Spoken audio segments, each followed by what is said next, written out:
Hi everyone. I thank Bombay Orthopedic Society and Dr. Ashish Fadnis for introducing me and Dr. Rohan Habu for discussing a journal club on a very common topic called complex regional pain syndrome. I am very sure we, as a practice in our clinical practice, we must be seeing such patients at least 2-3 times in a month. So we always have a dilemma what exactly the reason behind getting a CRPS. This is the very simple understanding of CRPS.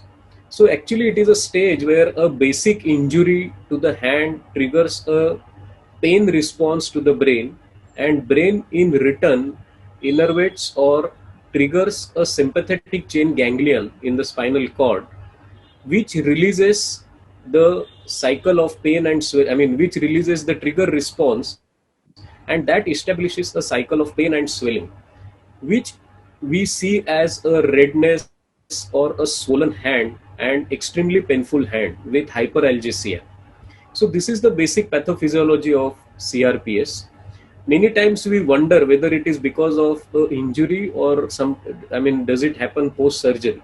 Sometimes innocuous fractures, even if we treat them in a plaster for a longer duration, and if we don't instruct the patient to move a joint that should be moved, like for a distal radius plaster, if we don't instruct the patient to move shoulder and hand, then this could be a problem. And sometimes multiple K wirings, if we do not take care of the safe zones around the wrist, they may land up in CRPS.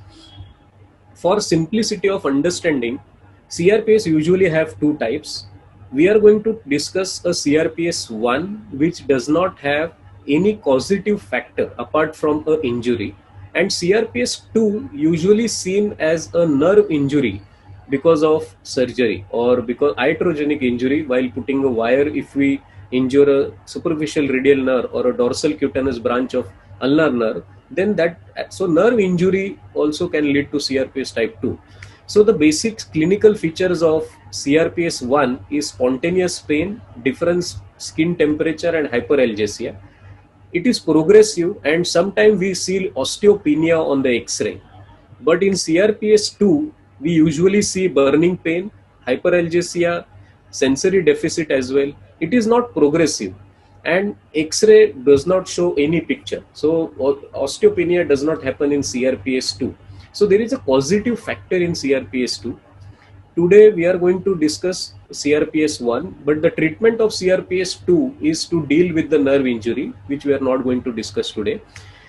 These are the most commonly prescribed medicine for CRPS 1, and amongst these, as we all know, gabapentin and vitamin C, these are the most common medicine that we prescribe apart from NSAIDs. Sometimes we do prescribe trypsin, chymotrypsin combination.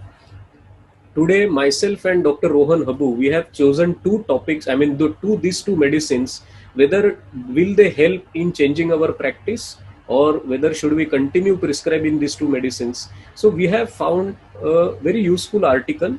So this is the article that we are going to discuss. It is the article, the title of the article is randomized control trial for a gabapentin, usage of gabapentin in complex regional pain syndrome. It is a type 1 CRPS. As we see this article, it's a randomized control double blind study. That is the best part of the article, and they have taken multiple factors while discussing this article. One of the factor is significant pain relief, whether happens or not, and the conclusion that I will discuss about the article. So basically this article is published in the Department of Pain Management and Anesthesiology in the University Hospital at Maastricht in Netherlands. So we all know that gabapentin is usually a anticonvulsant which has proven analgesic effects. So in this article they have mentioned that they have done a trial on 58 patients and age group of 18 to 75-year-old, and they have their inclusion criteria is CRPS 1 type, and pain score should be at least or more than 3 by 10 as per the visual analog score, and there should be a functional loss in the limb. So that was their basic criteria. Then second is they have done an exclusion criteria, like somebody who had pregnancy or a chronic kidney disease or a liver disease, or somebody who had a chronic pain syndrome because of other etiologies, and active infection or uncontrolled diabetes. So these were the exclusion criteria for this topic. These are the doses that they had prescribed. So in nutshell, they have made two groups. So in the first group, gabapentin was given for 3 weeks. Then they waited for 2 weeks to wash out the gabapentin medicine in the system, and again they prescribe a placebo medicine which exactly looked like gabapentin for 3 weeks. In the second group, they have done exactly reverse: placebo medicine for 3 weeks, waiting for 2 weeks, and then gabapentin for 3 weeks. And they have followed up this patient for 3 weeks, 5 weeks, and 8 weeks duration. And all patients were allowed to take their routine medicines as well as they were taking. As shown in the chart above, these were the formula that they were doing, giving a medicine like 600 milligram of gabapentin once a day for 2 days, then BID for 3-4 days, and then 3 times in a day up to 21 days. Why did they increase the doses of gabapentin? Is to judge the side effect of dizziness and giddiness or sleepiness because of the medicine. And they analyzed this study by 6 different types of scores. One was the global perceived effect because of gabapentin. I mean, whether the pain did not improve or improved in little bit, or whether they had absolutely wonderful control over pain or not. Second was how was the neuropathic pain improvement. Third was whether there was any betterment with the sensations in the hand, whether the hyperalgesia was better or not. And then they did a allodynia test, like stroking the fingertip with the brush, and whether the hyperalgesia was under control or not. Other signs of CRPS like edema, discoloration, and skin temperature changes they also noted. And then improvement in function by impairment and disability tests. So this study was done on 58 patients. Out of 58, 49 people completed gabapentin medicine, and 50 people completed placebo course. 12 patients discontinued the treatment. The 2 were lost to follow-up, and 6 were who were on placebo effect, and 4 had to discontinue the treatment because of gabapentin side effect. The response to the treatment in terms of pain relief, as per their the results, they discussed the results as per the first phase and second phase. So first phase was up to 2 weeks. They found significant pain relief in the first phase of the gabapentin period, but after 2 weeks there was no significant difference noted. Then there was unexpected increase in pain level both during washout period, or in both gabapentin as well as in placebo. So till the patients were on medications, they had pain relief. The moment they stopped the medications, their result says there was unexpected increase in pain in both the groups. Third was global perceived pain relief was found in first and second phase of gabapentin, but it was not found in placebo, those who are on placebo group. Sensory deficit was significantly improved in terms of gabapentin in both upper limb and lower limb. That depends on, out of 58 patients, they had 26 patients who had a problem in CRPS in lower limb. Then limb dysfunction, quality of life was not much improved even in both the courses, even in gabapentin and as well as in placebo effect. There was side effect. 95% people noted dizziness, somnolence, and weakness in gabapentin users. That was the side effect. And these side effects were not seen when the patient was in washout period, when they were not taking gabapentin. So, my discussion and conclusion with this paper is gabapentin has mild effect on pain in patients with CRPS1. That mild effect means the pain relief is seen only in first phase of their usage, like first 3 weeks of gabapentin. Improvement was gabapentin did not relieve their pain as compared to placebo after second phase, means after washout phase, nobody had significant improvement in pain relief. Third important thing is sensory deficit in patients like hyperalgesia analgesia or a allodynia, brushing of the fingertip with the stroke by stroking on the fingertip, was significantly improved in a gabapentin users.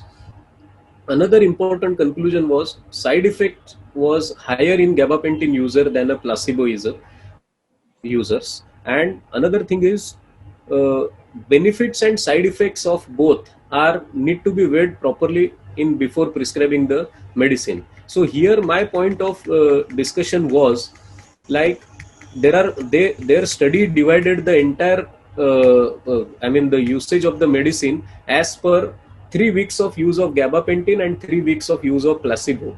At the end of 5 weeks and 8 weeks, both the groups patient had similar pain in spite of taking the medicines.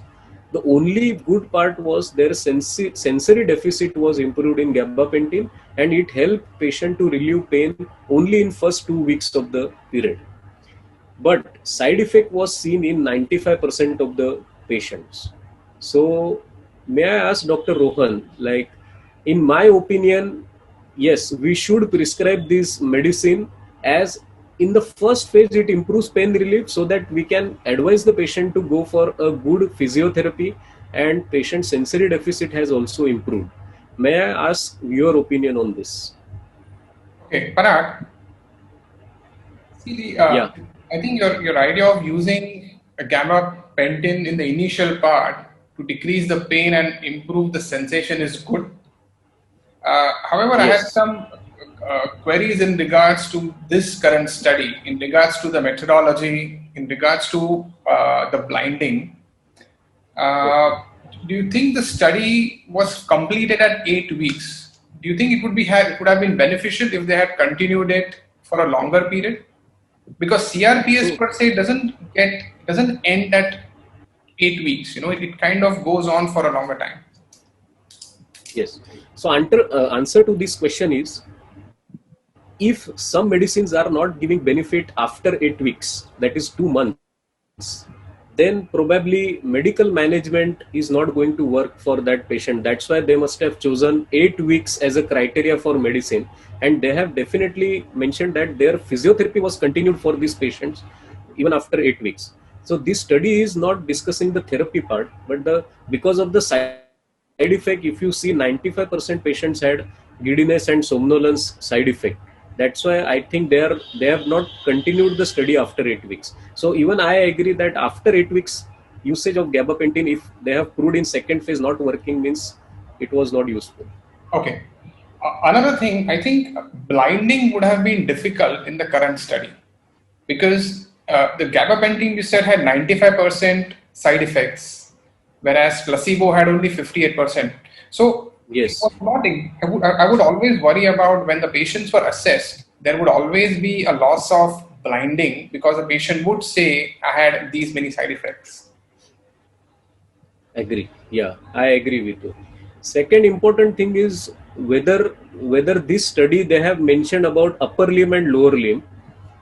I think this would have been more benefited if they would have chosen a subjects or patients who had only upper limb problem. Because lower limb, whether they have discussed whether the patient had a loss of function while walking or they were not weight bearing. So I think that uh, what is your opinion? Whether the CRPS one in upper limb, lower limb, or it would have been benefited if they would have concluded as only upper limb study? Agreed. I think it would have been beneficial and the study would have been more stronger if they had included only one criteria, upper limb, and then maybe a separate study for the lower limb. Yeah. Because the function changes. If you have a lower limb CRPS, I think the patient will be much more disabled as compared to an upper limb CRPS. So may I, yeah, yes, please. So again, do you think the sample size was strong enough? I thought there were 58 patients, of which there were 12 dropouts, so almost 20% dropout. So I Yes. think that the study fell short in terms of the sample size. So honestly, nowadays, because of proper rehabilitation and our methodology of treating any fracture in terms of fixation and early mobilization, anyways, the numbers of CRPS one patient has dropped down.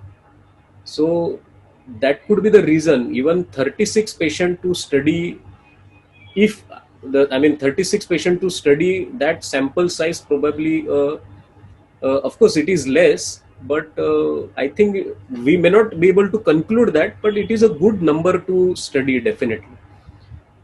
Okay, thank you. Thank you. But may I ask Rohan, do you use gabapentin in your practice?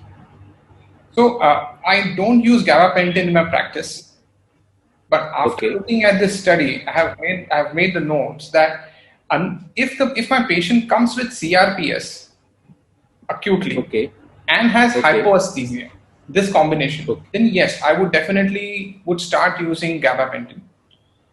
And once the okay. patient starts responding, maybe I would taper it off rather than increasing the dose, like the way the study has put it.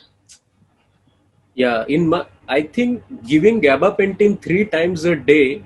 Actually, I have discussed this article and dose with 3 neurologists in town, and in their opinion, also even they do not use gabapentin with dose of 3 times in a day. Probably, in my opinion, if we do, or if a study where gabapentin is given only once in a day, or maximum 2 times in a day, probably so much side effect of dizziness and somnolence could be avoided, because I don't prescribe gabapentin 3 times in a day. At the most, I may give it one tablet in the evening. All right. Okay. So may I ask now Rohan to share your screen and we discuss the second article? Okay. But Yeah. we are looking at a study which talked about the role of vitamin C uh, in the outcome of distal radius fractures. Okay. This was a double-blind randomized controlled trial done in Edinburgh in UK by Ekrol and his group.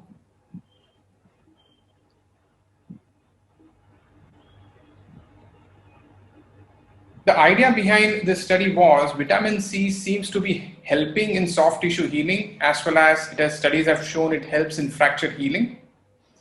The CRPS, typically one of the hypotheses is that it can be caused by free radicals damaging the soft tissue and the nerve endings. And vitamin C, by its action, decreases these free radicals and it stabilizes the nerve membrane. So it can decrease the chances of CRPS.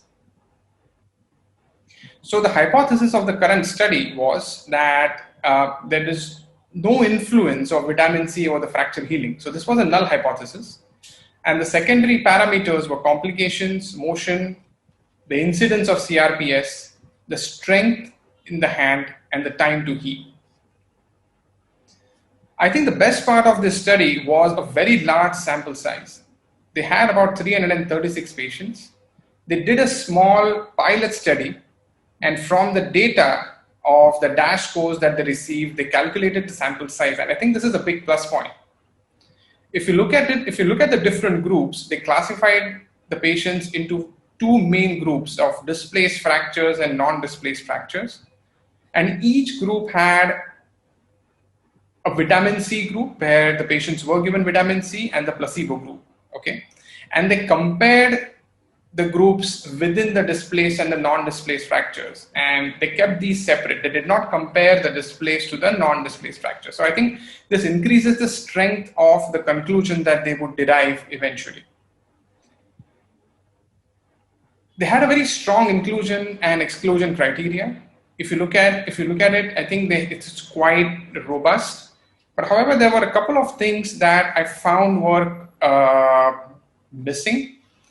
One of them was the variable fracture patterns. They did not talk about what fracture patterns that they included in the study, except whether they were extra-articular or intra-articular. They did not classify what do they mean by minimally articular fracture. If you look at the exclusion criteria number 3, they use this terminology. So I don't think so. In the study, they have not mentioned about what was the criteria. Okay. They also did not specify what classification they used in deciding the operative intervention. They have not mentioned whether they included open fractures or they included patients with nerve injury. So I think these were the few downsides of the inclusion criteria which were otherwise robust. They gave vitamin C 500 milligram to the trial group for 50 days. They mentioned it starting from the day of fracture. These were the parameters that were discussed, the DASH score being the primary outcome of the null hypothesis. I think these were very strong parameters that they have used. However, a couple of downsides of these parameters were if the patient takes vitamin C or if he omits the vitamin C, and the patient compliance is very difficult to maintain. They were unable to calculate the patient compliance. They looked at only the empty strips, but whether the patient had taken or not taken, it was very difficult to say. The study mentions that the vitamin C was started on the day of fracture.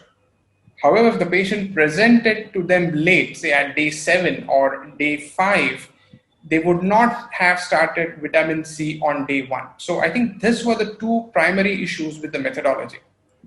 The other problem was vitamin C per se is a very sour in taste. So it would be difficult to blind the patient unless they have used a placebo which itself tastes like vitamin C. They have not mentioned anything about this in the study. They had a good percentage of follow-up, over 75%. Their final follow-up of DASH score at 1 year, that was the null hypothesis, showed no significant difference between the placebo as well as the vitamin C group. And this was in displaced as well as the undisplaced group. So they concluded that vitamin C does not change the outcomes in a distal end radius. They also did not see any difference in the displaced group. Coming to the CRPS, in fact, they found more incidence of CRPS in the non-displaced group with patients on vitamin C. These patients had more pain at 1 year. In the discussion, they have mentioned that they were unable to explain why this would happen. Why would vitamin C cause more pain in a non-displaced group? They say it as a type 1 error, but they were unable to give any details about it. However, there was no difference in the displaced group at 1 year. In fact, they found more pain at half the interval at 26 weeks in the vitamin C group. The final outcome in healing of the fracture had no difference. In terms of results, the downsides of the study was that they included all the patients who had either XFIX or K-wire or ORIF.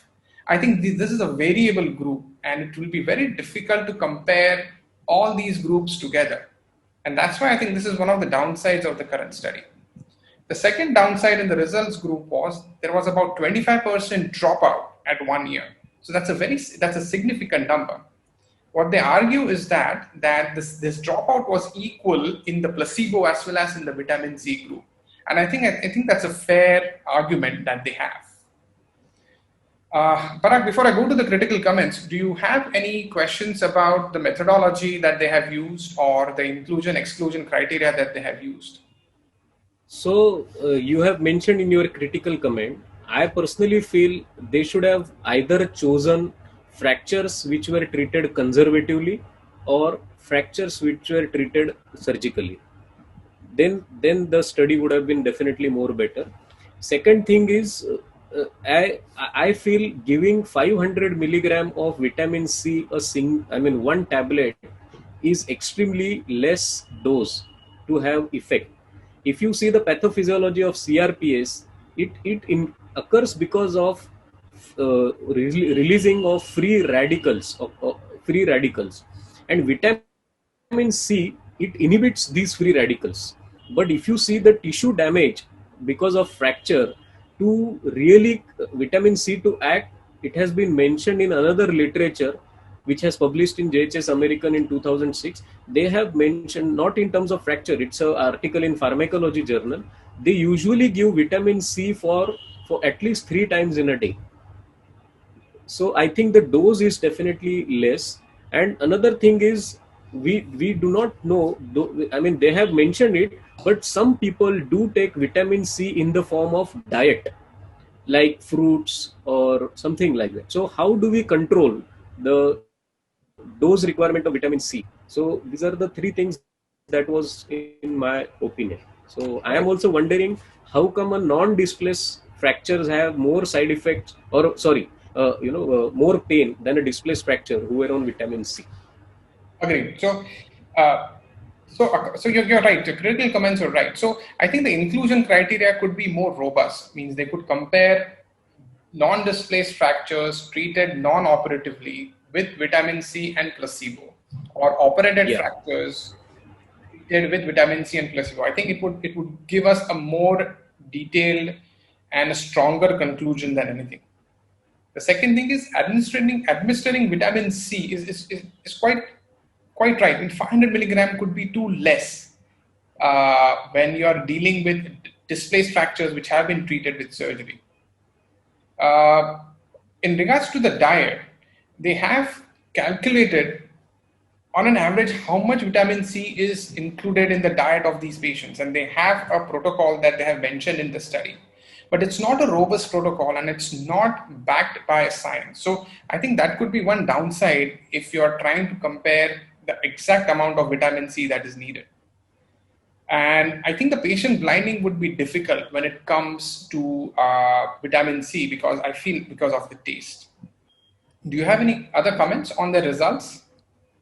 No, no, that is okay. 336 patient was a large sample size, definitely, and I think they have concluded. Even I agree that the dose is extremely less. So to comment whether with 500 milligram of vitamin C, they have not got enough result or significant improvement in function, that I really doubt.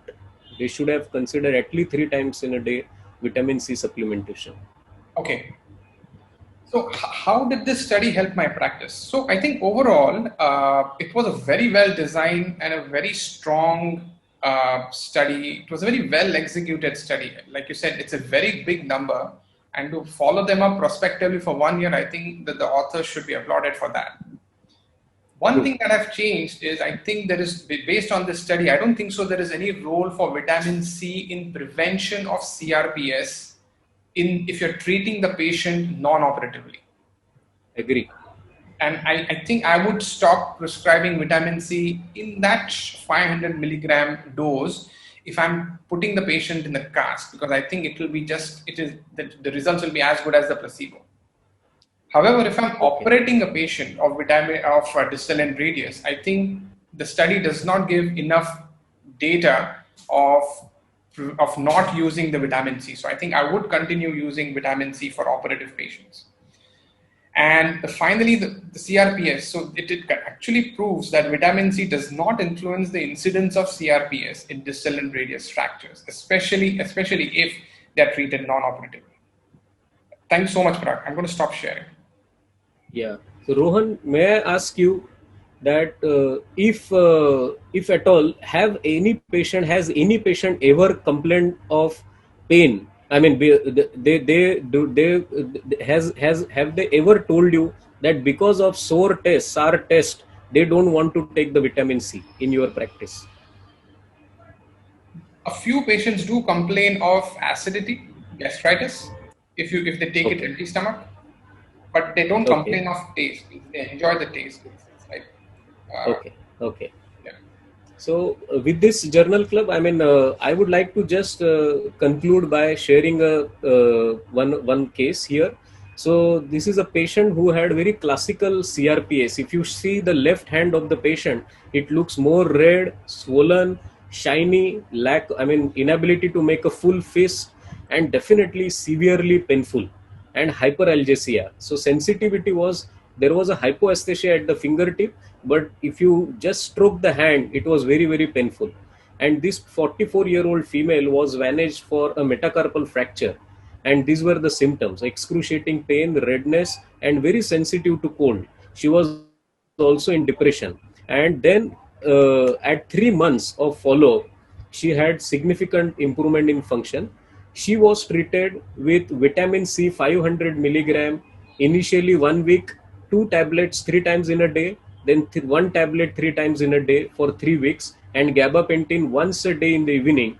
and a supervised physiotherapy and rehabilitation under my care, and we got this result at 3 months. So to conclude, please do not bombard physiotherapy to the patient. We please prove whether it is not CRPS2. If the CRPS has happened after surgery, rule out the nerve injury as a cause, and we should use medical management as per the requirement of the patient. I mean, please give trial of gabapentin. Please have a watch on side effects, and self therapy of joint mobilization from shoulder to finger at frequent interval in a day for longer period is definitely essential. Thank you very much.